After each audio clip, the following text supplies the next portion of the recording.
noite, meus irmãos. Que a graça e a paz do Senhor Jesus. Amém. Nivaldo tira.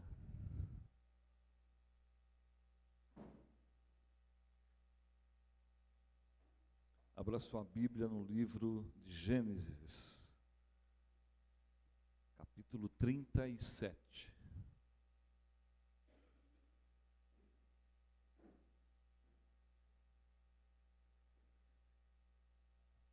Leremos a partir do verso 12.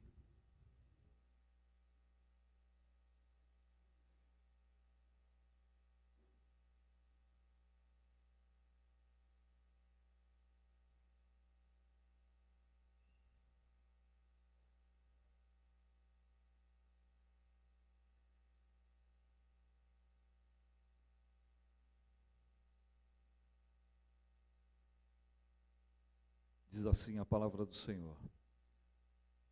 Os irmãos de José tinham ido cuidar dos rebanhos do pai, perto de Siquém, e Israel, ou Jacó, disse a José: como você sabe, seus irmãos estão apacentando os rebanhos perto de Siquém. Quero que você vá até lá. Sim, Senhor, respondeu ele. Disse-lhe o pai: vá ver se está tudo bem com seus irmãos e com os rebanhos e traga-me notícia. Jacó o enviou quando estava no vale de Hebrom. Mas José se perdeu quando se aproximava de Siquém. Pule para o verso 23.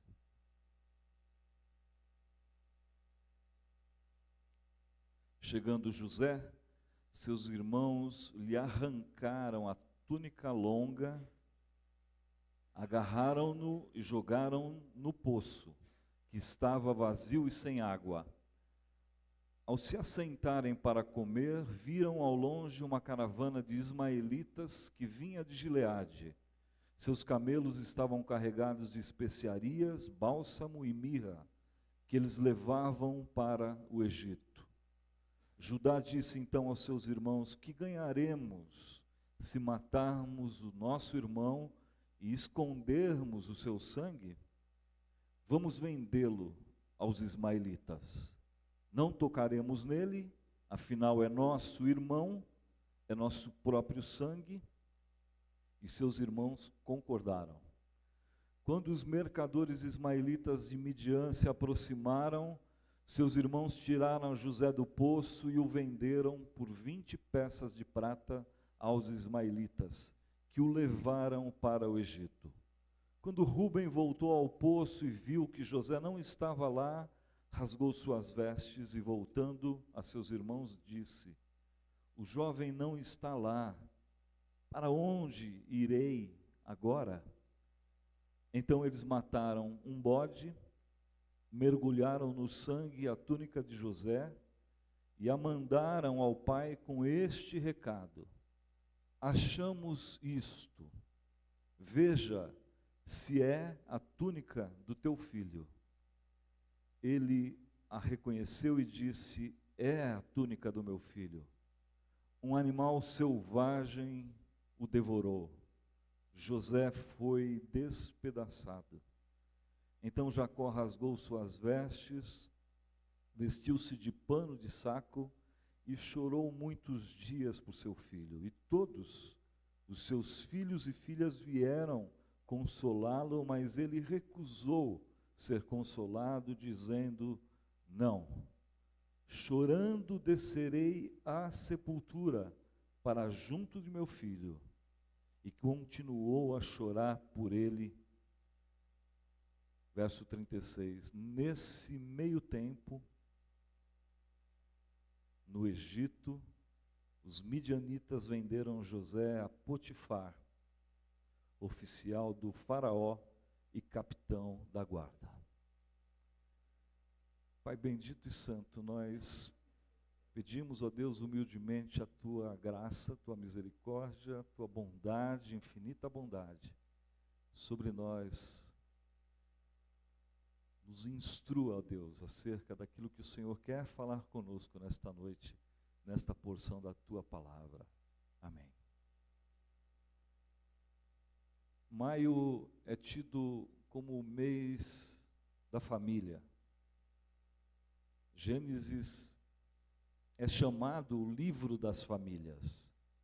Nesse capítulo 37, no início, no verso 2, diz: essa é a história da família de Jacó. Gênesis é um texto bastante denso. Ele não ensina coisas, ele ensina acerca de Deus, ensina sobre quem é Deus. Escrito por israelitas, escrito por um israelita ou mais, fala coisas desagradáveis sobre a nação de Israel, ou seja, não tenta maquiar coisa alguma. Fala, por exemplo, que o grande patriarca Abraão usa de mentiras numa sociedade em que o que valia era a palavra dada, a palavra falada. Não havia contratos escritos, reconhecimento de firma. Narra histórias que nos fazem deduzir, sem muito esforço, que não foram bons pais de família, Abraão, Isaque e nem Jacó. O texto que nós acabamos de ler é um recorte, uma pequena parte do relato da história da família de Jacó, onde o protagonista é o seu filho caçula, José. A pedido do pai, José viaja de Canaã até Siquém, onde estariam seus irmãos cuidando do rebanho de Jacó, do pai. E depois de se perder pelo caminho e chegar em Siquém, ele fica sabendo que seus irmãos haviam partido dali para outro lugar, provavelmente para Dotã, que é cerca de 22 quilômetros de viagem dali, e José vai para lá. Ele pensava apenas em aliviar a tensão do pai, encontrando seus irmãos bem, os quais, apesar de tudo, ele muito amava, inocentemente, ingenuamente, ele muito amava. E essa foi a última viagem de José nessa sua fase da sua vida. Justamente quando parece que a família está indo bem, quando parece que vai tudo bem, a família está estabilizada, unida, trabalhando em paz, cuidando-se mutuamente, acontece algo trágico, triste, que vai deixar a família despedaçada. Uma traição no seio da família, algo terrível, uma mentira, por inveja, por ciúme. José era claramente o filho preferido do seu pai. Talvez um erro de Jacó, porque não pode haver filho preferido. Jacó manda fazer para ele uma túnica especial que revelava a sua posição de filho muito amado. Talvez falta de prudência do pai. Começa isso a causar ciúme nos irmãos. Para piorar o cenário, José teve 2 sonhos, e ele conta os sonhos que teve, sonhos que mostravam a sua exaltação futura entre os da sua casa. E muitos acham, eu já li comentários, muitos acham que José errou ao contar esses sonhos aos seus irmãos, pois só criou mais ciúmes. Para quê? Precisava? Não seria mais sensato guardar isso com ele? Eu não posso concordar com isso. Não penso assim. José parece ter entendido que os sonhos, assim como as profecias, vieram por impulso divino, e assim como as profecias bíblicas precisavam ser contadas, para que nos eventos futuros fossem reconhecidos que a palavra de Deus imperecível foi cumprida.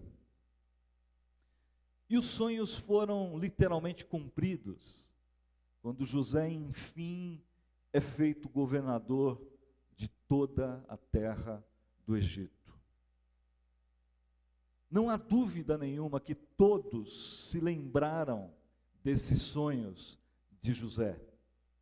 Isso vem para servir e dizer que todos saibam que Deus, mais uma vez, como sempre, havia preservado e cumprido a seu tempo a sua santa palavra. Louvado seja o nome do Senhor.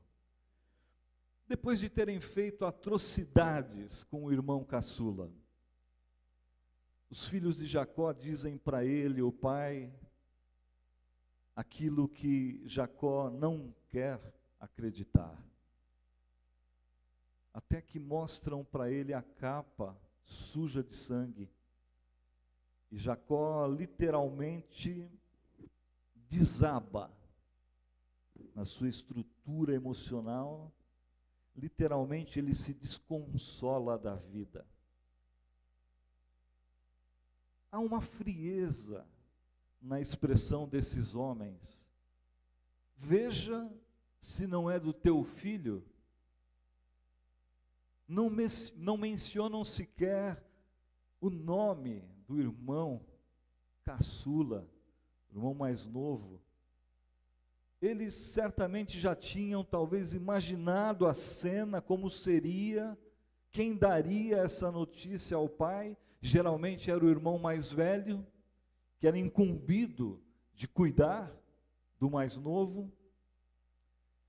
Mas eles não estavam preparados para testemunhar a angústia e a dor que viriam na face e nas palavras do seu pai. Sim, é a túnica do meu filho. E qual pai, qual mãe não desmoronaria numa situação como essas? Imagina te entregarem a blusa, a jaqueta do seu filho, da sua filha, suja de sangue,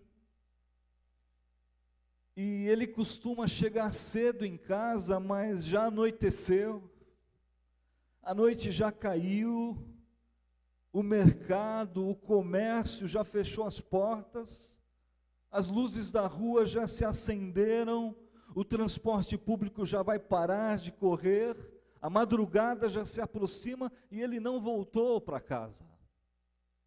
E ele é apenas um adolescente, de 17, 18 anos de idade. Jacó se recusa a conformar-se com essa tragédia. É uma perda muito dura para ele, irremediavelmente dura. Parte dele é arrancado dele, ele se sente arrasado, dilacerado na sua alma. Jacó era alguém que tinha promessas de Deus e cria nessas promessas de bênçãos e cuidado de Deus para ele e para sua família. Mas esse golpe é demais para ele. A partir desse dia, o texto diz que Jacó toma uma decisão. Decide que vai morrer em vida. Verso 35 diz, eu não paro mais de chorar. Diz assim literalmente, chorando eu descerei à sepultura do meu filho. Ele não quer ser consolado por ninguém, ele se fecha para a vida, nada mais faz sentido para ele, Jacó faz uma espécie de pacto com a tristeza, ele entra num quadro de extrema tristeza, parece que sinais súbitos de depressão, abatimento severo. Num dos seus desabafos, ele diz literalmente: eu vou chorar até morrer. O que Jacó guarda, meus irmãos, na sua mente é apenas aquilo que ele consegue ver: uma capa suja de sangue. Não sabe toda a história.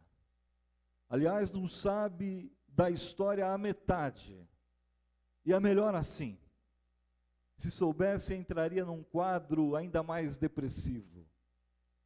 É de se supor que irmãos mais velhos cuidem, protejam irmão mais novo, como o pai faria. Era para ser assim em qualquer família.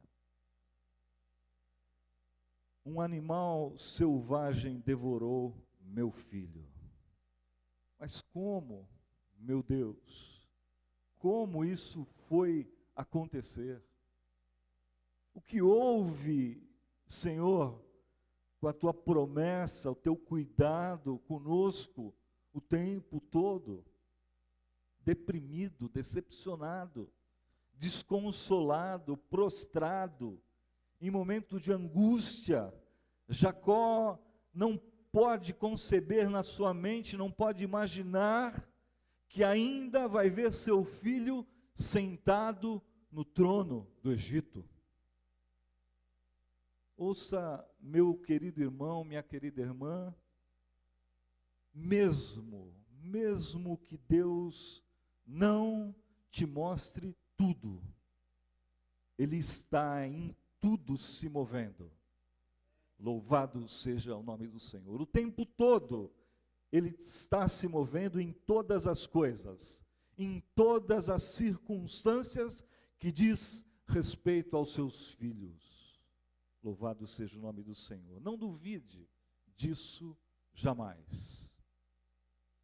Os sonhos de Jacó, seus planos, tudo o que ele imagina como futuro ideal para ele e para sua família, por mais que ele se esforce, são pequenos demais diante daquilo que Deus está fazendo. Mas por que tem que ser assim, desse jeito? Por que tem que ser assim, com sobressaltos, com solavancos, com sustos? Por que tem que ser assim, com choro, com tristeza, com angústia, com decepção? Por que tem que ser assim, meu Deus? Mais tarde, ele vai entender. É verdade que Deus nos decepciona muitas vezes. Mas também é verdade que Deus nunca falha. Louvado seja o nome do Senhor. Se nós nos decepcionamos, é por deficiência nossa. É devido às nossas próprias limitações. Nós é que não confiamos em Deus. Nós é que duvidamos. Não entendemos, somos limitados de pensamentos e de caminhos. Ele mesmo diz: os meus caminhos são mais elevados que os vossos caminhos, são mais altos. As tribulações pelas quais atravessamos na vida, eu e você, e ainda iremos atravessar, não deveriam, mas subtraem de alguma forma a nossa confiança no nosso Senhor Deus, que é todo-poderoso e a quem nós servimos. Se não vemos acontecer da forma como imaginamos, como elaboramos na nossa mente, nos frustramos, nos desesperamos e não sabemos mais o que fazer. Chorando, eu quero viver e morrer. Mas glórias ao nome do Senhor. Que o Espírito Santo de Deus, que vai inspirando a narrativa, a escrita dessa história, não permite que essa porta se feche dessa maneira e coloca um enquanto isso no meio do texto. Na versão NVI que eu li, nesse meio tempo, nesse ínterim, como é difícil confiar integralmente no Senhor. Como é difícil entregar ao Senhor os nossos problemas, nossos medos, inseguranças, entregar a Ele, a nossa família, e de fato confiar e descansar nele, independente do que vemos acontecer.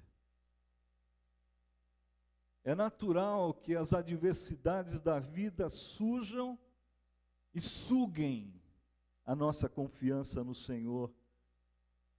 Entregamos a Deus os problemas em oração, mas ainda queremos ficar cuidando e nos preocupando mais do que deveríamos dos nossos problemas. Mas que Deus nos conduza a um lugar de descanso, de fato, na presença dEle, um lugar de silêncio, um lugar de pacificação da alma, um lugar de firmeza, de entrega total a Ele, conforme ouvimos hoje na IBD. Capítulo 38 abre um parêntese e o capítulo 39 retoma essa mesma história e mostra José na casa de Potifar.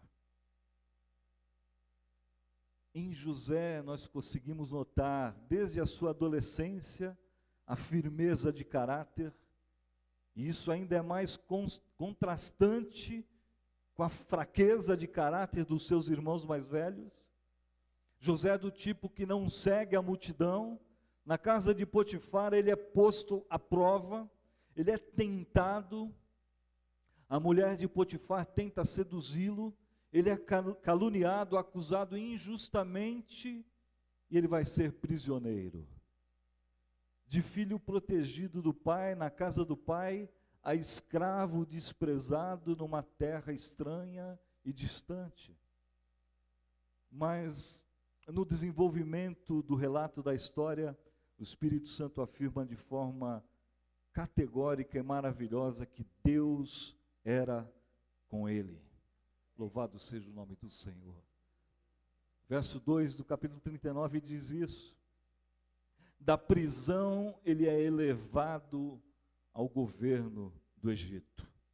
Louvado seja o nome do Senhor.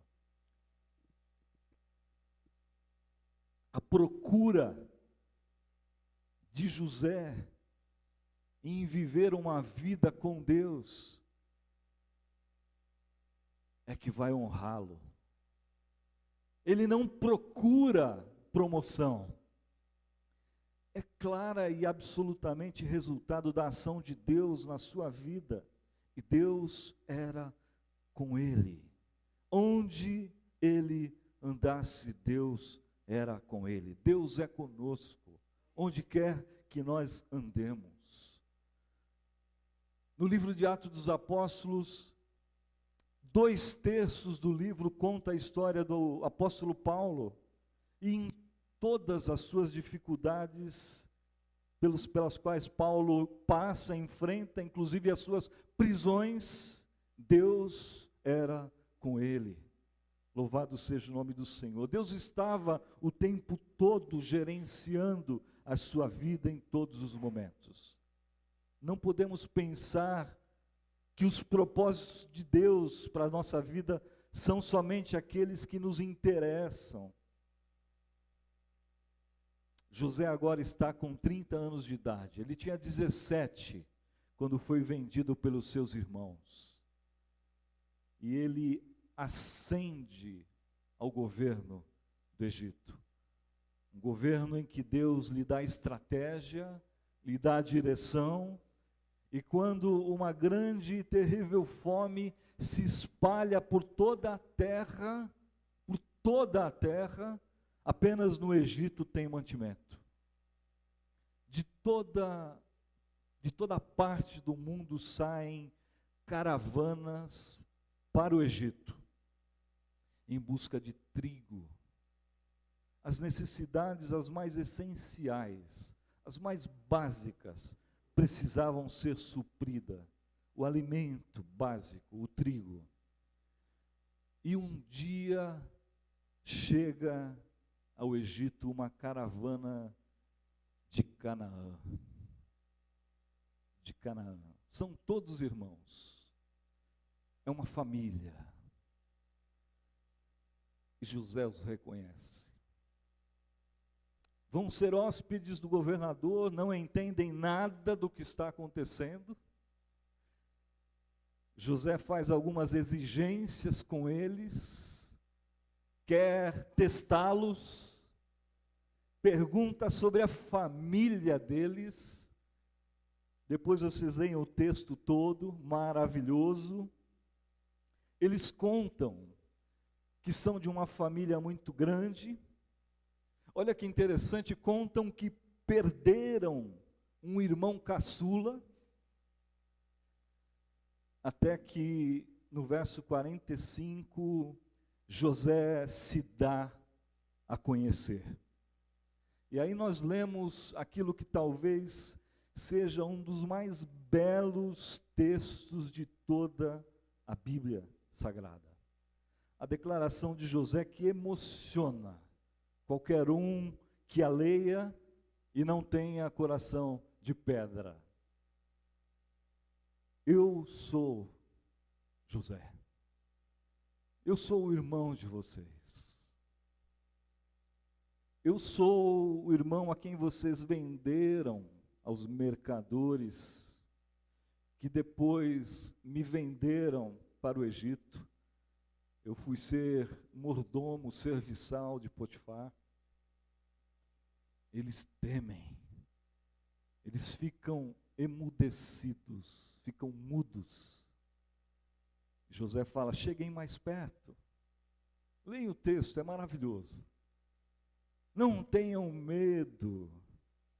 José pergunta pelo pai: meu pai ainda está vivo? O texto diz que nessa hora José não consegue se conter e chora alto. Não se aflijam com o que vocês fizeram comigo.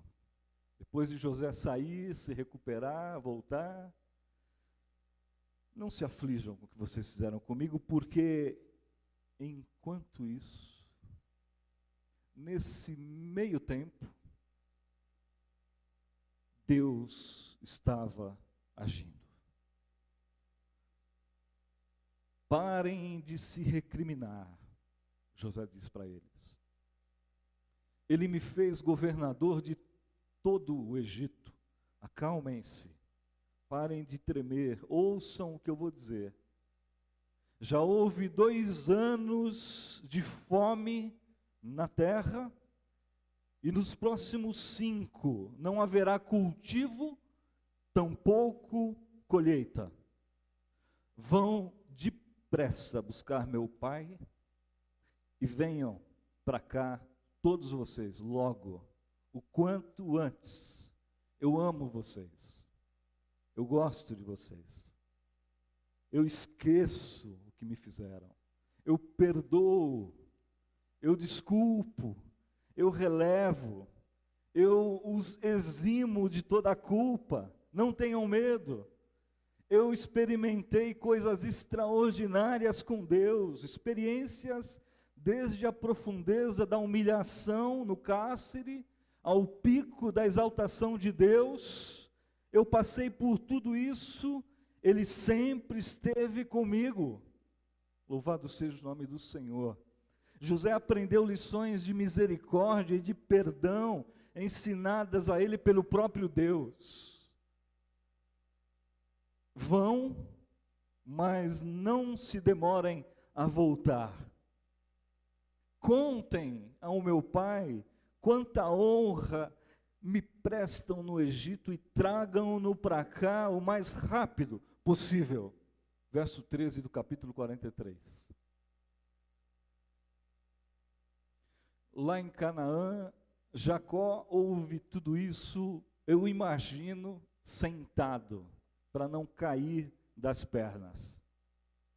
Quem sabe, ouvindo isso e olhando a túnica de José, que ele guardava pendurada num canto, custa muito para ele crer no que ele está ouvindo da boca dos seus filhos, mas ele crê, porque as carruagens do Egito que vieram exclusivamente para buscá-lo, tudo chapa branca do governo, estão estacionadas na entrada da propriedade.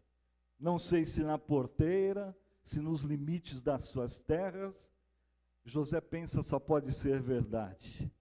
O texto diz que Jacó pensa, só pode ser verdade. O texto diz que José envia carruagens para buscar o seu pai. Até que Jacó cai em si e diz, chega, basta de tanto chorar, meu filho está vivo. Louvado seja o nome do Senhor. Lá no Egito, Faraó os recebe de uma maneira maravilhosa, é receptivo com eles, é agradável com eles, é amável com essa família, quer cuidar de toda a família de José, certamente não sabe do passado, nem precisa saber. Faraó demonstra carinho, Faraó honra o pai de José, o seu governador, demonstra simpatia com Jacó.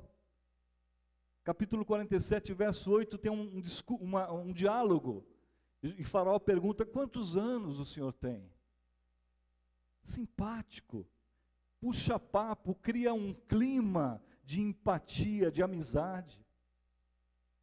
Diz para ele, para José, para dar a eles o melhor da terra.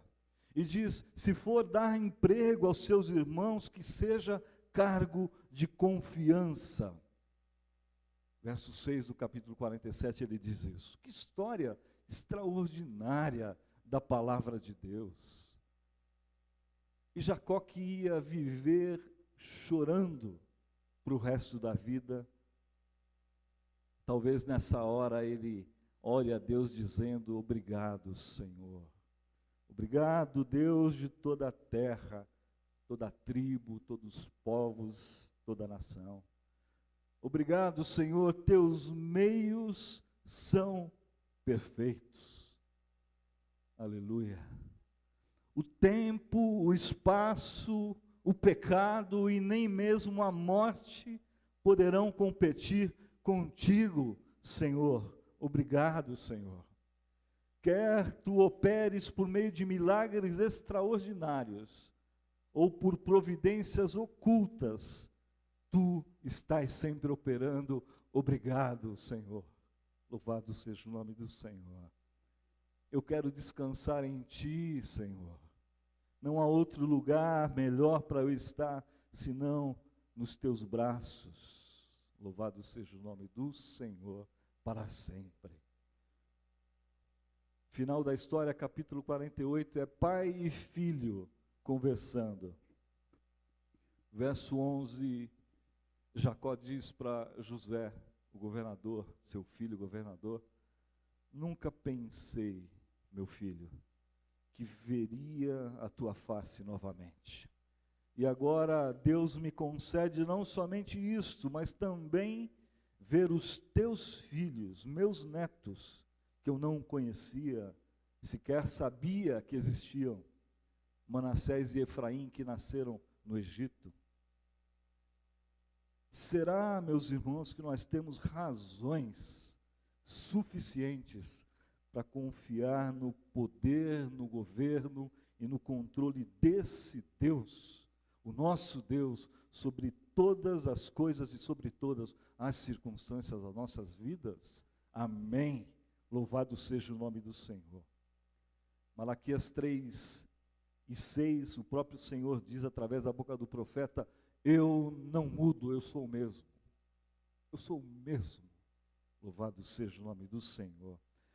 O legado que nós, pais, precisamos deixar para os nossos filhos é a certeza, a convicção inabalável nos seus corações de que Deus vai continuar neles a obra que começou em nós, os pais. Amém. Vai cumprir todas as suas promessas de bênçãos e de cuidado que fez a nossa família. Louvado seja o nome do Senhor. Às vezes é preciso que haja esses momentos de reencontro, de perdão, de reconciliação, de restauração, para o retorno do afeto na família. A nossa alma, alguém já disse, ela não é pós-moderna, ela é primitiva. O que quer dizer isso? Quer dizer que uma palavra dita na hora errada, ou às vezes um gesto feito num momento inapropriado, nos destrói, nos arruína, nos assola, muitas vezes nos mata em vida. Mas, enquanto isso, nesse meio tempo, o Deus que zela e cuida de nós, o Deus que não se presta apenas a suprir as nossas necessidades, as mais básicas do dia a dia, como essa família foi procurar no Egito, mas também é um Deus que nos vê por inteiro e vê as nossas necessidades. Como a serva de Abraão, Agar, que é despedida da sua casa de forma cruel, grávida, devido ao ciúme de Sara, e sai vagando pelo deserto sozinha, sem saber o que seria dela e da criança que vai nascer, mas Deus a vê, vai ao seu encontro, toma a iniciativa, a encontra arrasada, sentada junto a uma fonte de água, e ela, surpresa por Deus, ir ao seu encontro, se importar com ela, diz em Gênesis 16, Tu és o Deus que me vê. Que certeza gloriosa, maravilhosa é essa? Deus te vê hoje aqui, nessa noite, meu irmão, minha irmã. Você pode estar dizendo, eu não sei onde está o meu filho nesse momento, mas Deus sabe. E Deus o está vendo nesse exato momento. Pode ser no Brasil, pode ser na China, no Canadá, pode ser nos Estados Unidos, pode ser no centro da cidade de São Paulo, na Avenida Paulista, pode ser na Patagônia, Argentina. O nosso Deus vê. Isso deve tranquilizar o seu coração. E por fim, Abraão, Isaque e Jacó, como chefes de família, o texto bíblico diz e nos mostra que eles erraram muito em momentos decisivos das suas vidas. Tiveram erros grosseiros, que resultaram inclusive em famílias desfuncionais.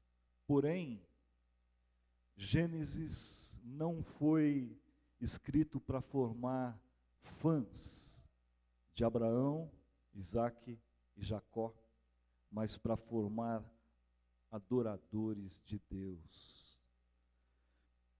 Que a sua palavra nos traga esperança, cada vez que nos depararmos com a palavra de Deus, ela nos traga confiança, esperança, na forma soberana de Deus agir em meio às nossas tribulações. E que nunca, jamais, nós nos esqueçamos de que o Deus que nos vê, vê também os nossos filhos e nossos netos. Como isso faz você sentir? Vamos orar.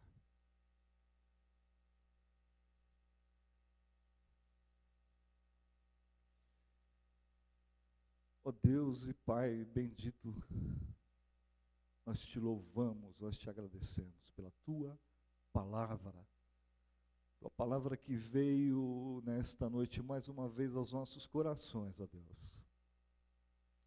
Obrigado porque o Senhor é um Deus presente nas nossas vidas. O Senhor é um Deus soberano, o Senhor é um Deus todo-poderoso, Criador dos céus e da terra, Criador das nossas vidas, um Deus que jamais perdeu o controle de tudo. Ó Deus, e nós como seres tão pequenos diante do Senhor, mas sabemos pela tua própria palavra que o Senhor tanto nos amou, que veio ao nosso encontro. Ó Deus, dos nossos pecados, da nossa morte espiritual, o Senhor providenciou mais uma vez a salvação através do teu Filho Jesus, através do teu amor tão grande, ó Deus, amor indizível, amor com que tanto amou, amor com que nós não conseguimos mensurar, mas amor tão infinito, tão indizível. Este amor fez com que o Senhor desse o seu Filho por nós. Obrigado, Pai, porque o Senhor sempre nos alcançou. O Senhor sempre cuidou de nós. Pai, que a cada dificuldade nas nossas vidas, que cada um de nós aqui enfrentamos neste mundo, um mundo tão difícil, um mundo tão conflitante, um mundo cheio de problemas, cheio de conflitos e guerras, um mundo cheio de injustiça, ó Deus, mas mesmo assim, vivendo num mundo assim, nós sabemos que o Senhor está agindo na vida dos seus servos, ó Deus, em cada situação. Pai, que isso nos conforte o coração, que isso, Pai, chegue não apenas aos nossos ouvidos, mas também seja assentado, acolhido em nossos corações, para que nós possamos viver assim cada dia da nossa vida, sabendo que mesmo que passemos por dificuldades, por impossibilidades, por coisas as quais nós não sabemos como passar, como atravessar, nós podemos descansar no teu cuidado, no teu agir, e mesmo que o Senhor não nos mostre tudo, o Senhor está, nós sabemos que o Senhor está agindo em tudo, ó Deus. Então, ó Pai, nós queremos te agradecer. Muito obrigado, Senhor, pelo que tu és e pelo que tu fazes por nós. Oramos em nome de Jesus. Amém. Amém. Grupo musical.